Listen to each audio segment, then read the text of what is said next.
You're listening to the Zach Gelb Show on Fox Sports 920, The Jersey.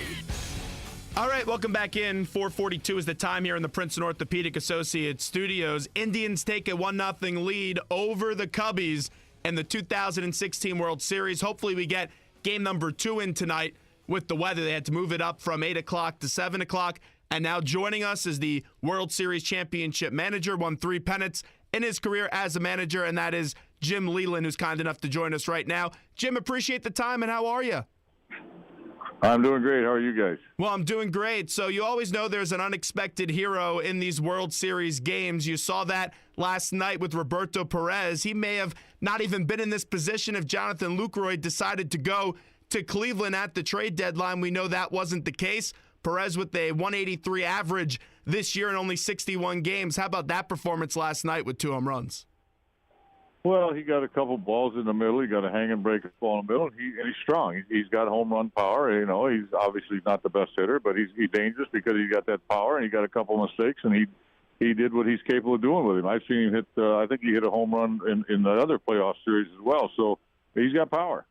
And last night you saw Lester on the mound, and he never looked quite comfortable in that game. How much of that start really affected him with the infield hit and then the hit by pitch? Well, I don't know. You know, he walked a couple guys. I think that's what killed him more than anything, you know, and then, of course, they got the little infield hit. But, you know, I thought overall he kept his composure pretty good. He was just missing with some pitches. I thought Larry Banover did a good job behind the plate last night. So, you know, you know, Lester's a great pitcher. He'll bounce back. We've seen that formula this year from the Indians in the postseason, and it's a big reason why they only lost so far 1 game in this postseason. You get a solid starting pitching performance. Kluber was sensational last night, and then you turn it over to the back end with Miller and Allen, combined 40 Ks and no runs this year in the postseason. You're a manager. You appreciate great baseball. How about those two coming on and finishing the game in the postseason as they've done for almost every game in this postseason? Well, they've been unbelievable. I think particularly Miller. You know, I think both clubs that are in this World Series, it's amazing. They both went out at the trade deadline, and they both picked up closers. The Cubs picked up Chapman, and Cleveland picked up Miller. You know, who is that? He could be a closer, actually. So now, Cleveland has 2 of them, and Shaw's been a very valuable guy for them as well. So the bullpen is terrific, and they've done a terrific job so far. And you know, it's turned into a game of bullpens. But I think last night the story was Kluber over the bullpen myself. Kluber was absolutely sensational. When they made that deal at the deadline, Mike Chernoff and company for the Indians, I was curious how Terry Francona would get those egos to mesh, but the story that you know it, Allen said, hey, he'll do whatever, and Miller said the same thing. As a former manager, how much fun is it to watch just those two specifically because they have no egos? Well, it's great. You know, when guys cooperate, you know, we're all going for the same goal, and that's to win the World Series, and I think, you know, they set their individual stuff aside, and they, you know, they're team players, obviously. I think they've proven that without question. In the one game here recently, he used Allen earlier and used Miller to close the game. So you can tell that egos that certainly aren't getting in the way. And Terry's a great manager, and he's got a great way with people, and I think you're seeing, you know, the results of that. Jim Leyland with us right now on the Zach Gelb Show. Terry Francona, a Hall of Fame manager to me. Joe Maddon, also in that same class. I love both of them, and that's what makes this such a fun series. Maddon, on the other case, his team, all the pressure is on him because they've been the best team from the start up until now. What would you say to your team last night after a tough game 1? Well, you know, you don't say much. I mean, you know, when you're talking about a 5-game series, one can be devastating, really. But in a 7-game series, it's a little bit different. So, you know, I think Joe's going to not do anything different. You know, against the Dodgers, they talked about him not hitting for a couple games, and everybody was panicking, but not Joe and not the team. They came back and scored a bunch of runs. So this series is a long way from being over. But I will remind everybody, this Cleveland team is really good. You know, I still work with the Tigers some, and they beat us 14 out of 18 this year, and I saw all those games. And I'm telling you, this is a resilient bunch, and I think Napoli has been a big influence on this ball club. So, you know, on paper, maybe the Cubs look a little better, but I'm telling you, this Cleveland team is really good. And the Cleveland Indians have been lethal at home. I look at the Cubs, and there's a lot of pressure on them. We all know the national media narrative. They haven't won since 1908. They've been the best team this year. And those guys at the top of the order, they didn't have a hit last night, 1, 2, and 3. A big hit early, I think, would be very beneficial tonight, especially going up against the pitcher in Bauer, who has the bad finger. Well, that's the way it always is. If you watch, everybody talks about on-base percentage and on-base percentage, but if you watch, really, if you think about games throughout the course of the year, most every manager, night after night after night. I watch this, and I kind of argue with people sometimes about it, but, what do they all say? They say, well, we had our chances, we didn't get the big hit. And the Cubs could actually say that last night. They loaded the bases with nobody out late in the game, and they couldn't get a run home. So, to me, that happens a lot. And, the Cubs bounced back against the Dodgers, and I look for them to bounce back. But this is not a slam-dunk Cubs series. I can tell you that. This Cleveland team is really, really good. I've really been impressed with them. And, of course, been impressed with the Cubs kind of from afar because I don't see them as much. But you know how good they can be because they won 103 games. This is a very, very good team. Very, very talented. And this is an Indians team. They don't have these superstar players, and they've been a team that's been decimated with injuries. It's remarkable that they're even here with all those guys that they lost. If you would have told me before the year they wouldn't have Brantley and they'd be in the World Series, I would have said you're crazy.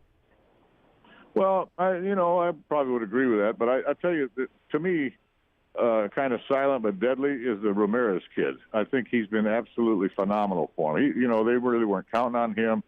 At the beginning of the season, they didn't have him. They had Uribe playing third base, and all of a sudden Ramirez comes up and knocks in about 80 runs. Got big hit after big hit, particularly against the Tigers. You got a lot of big hits as well as other teams, and I think he's been one of the better two-strike hitters in all of baseball this year. I think the average was something like 172 or something for most guys with two strikes on him, and this kid hit about 281, I believe, somewhere around there. So this is the guy to me that silently has been a real huge component for the Cleveland Indians. Both these fan bases are desperate for a World Series, and they've had to wait a very long time since the last one did occur, 1908 and 1948. Just being in Cleveland last night, tell me a little bit about that atmosphere. Well, it was great. It was great, and I actually had some good memories because if you remember, Cleveland was in the World Series in 1997, and we beat them in 1997, and we talked about it last night. I talked with a lot of the media about, we at that time, I think it might still be, but at that time we played the coldest game in the history of the World Series here in Cleveland. So it was pretty tough. And, we had some fond memories of that last night. We talked about it. But, this is going to be great because one of these cities is going to get a well-deserved championship. I think one of the cities is going to be happier and one of the cities is going to be happier because I think they're both going to, they both had a great season, and like I say, one of these droughts is going to end. Going back to that 97 team, you guys won on a walk-off hit. What do you remember about that hit? Well, what I remember was I was panicking because we had bases loaded, one out, and Devon White was up, and I'm thinking, just get a fly ball, we're World Series champions. And Devo kind of got jammed with a breaking ball, hit a ball to Tony Fernandez. They forced the guy at home, and I was running short of players. So I was looking back down at my lineup card, figuring out what I had to do, and you're running short and you're panicking a little bit, and you say, oh, my God, I got to do this and that. And I looked up, strike one on Rennery. I looked back down at my card, and the second I looked back up, boom, the ball went into center field. The game was over. So it was quite a relief, but I remember as if it was yesterday. That's unbelievable as Jim Leyland joined us right now. I take a look back at that Florida team, and it's a shame that what happened with ownership and how they broke up the team. How tough is it to look back at your time with the Marlins and remember those good memories when it didn't really last that long for you guys? Well, it was a great memory. We were world champions, and nobody picked us. Everybody said afterwards we went out and got players, though some people wanted to indicate that we bought it. Well, you don't buy a World Series. If that was the case, the team that spent the most would win it every year. So it doesn't work that way. It was a great team, and it's too bad it worked out the way it did. But, what a wonderful memory to be on a World Series team and to be fortunate enough to manage that team. What an honor it was. You've been in that World Series 3 times, 97, 2006, and 2012. You're going to have a disappointed fan base when they lose, no question about that. But when you look back at it, like, for example, the Mets won the World Series last year. They didn't win it, but as a Met fan, I look back at that year, and it was a pretty successful one. Sometimes fans don't think that way. Can you just describe how tough it is to just get to the World Series? Well, I can tell you it's hard to win a game April 7th. In the major leagues. To win a Major League Baseball game, they're all golden. It doesn't matter when they happen. I don't think anybody realizes how tough it is to win a game, let alone a World Series or playoffs. And now, of course, you got to win 11 games. You got to get through the wild card, possibly the division, then the championship, and then the World Series. It's very, very difficult to do. So if you ever get one of those, it's obviously it's awful precious. What do you think about the All-Star game deciding home field advantage? Because a lot was made about that last night. Well, I think they were just looking something to put some spice into it. I don't think it was a bad idea. I'm not sure. I'm not sure it's the best idea, but at the same time, it does mean something now. And certainly right now, I can tell you this: some people want to knock that. At times, they want to talk about it, they want to knock it and everything. But I can guarantee you this: the Cleveland Indians are real happy that the American League won the All-Star game. I can tell you that. No doubt about that. Jim, how about Schwarber last night after being out that long and going 1 for 3, getting a hit and also a walk? Well, he's a pure hitter. There's no question about that. That was a big buzz at the stadium last night. There was rumors that he might play and, might get fifth in the lineup or wherever. And there were some rumors about that, and that was a big buzz with the media. But, at the end of the day, Theo Epstein, Joe Madden, they're awful sharp. And, they're going to do whatever they think gives their team the best chance to win. So, I certainly don't have any problem with something like that. That's a decision they made because they obviously felt that gave them the best chance to win the game. Before we let you run, last one with Jim Leyland, the World Series championship manager. Give me a thought about this pitching matchup tonight between Arrieta and then Bauer. Well, Arrieta hasn't been quite as sharp, and Bauer, of course, is coming off that finger situation. I don't know how, I don't know to what extent that's going to bother him tonight or not bother him. I don't know. It's going to be cold weather. It could be a little drizzly. It could be a very, very difficult night to play. I think they will play. So I think the game's going to go on, and we'll just have to wait and see. I mean, I don't know how Bauer's going to respond with the finger. I don't know if it's totally healed up to where it's not going to, if there's no chance of it bleeding like it did the last game when he tried to pitch. So, it's going to be very interesting. Arrieta, he's the type of guy that he could pitch a game like Kluber did last night. Hasn't been quite as sharp lately, but at the same time, we know what's in there. And so you got two hard throwers going tonight, and we'll find out what happens. Jim, enjoy the game tonight. Appreciate the time. Thanks so much. You got it.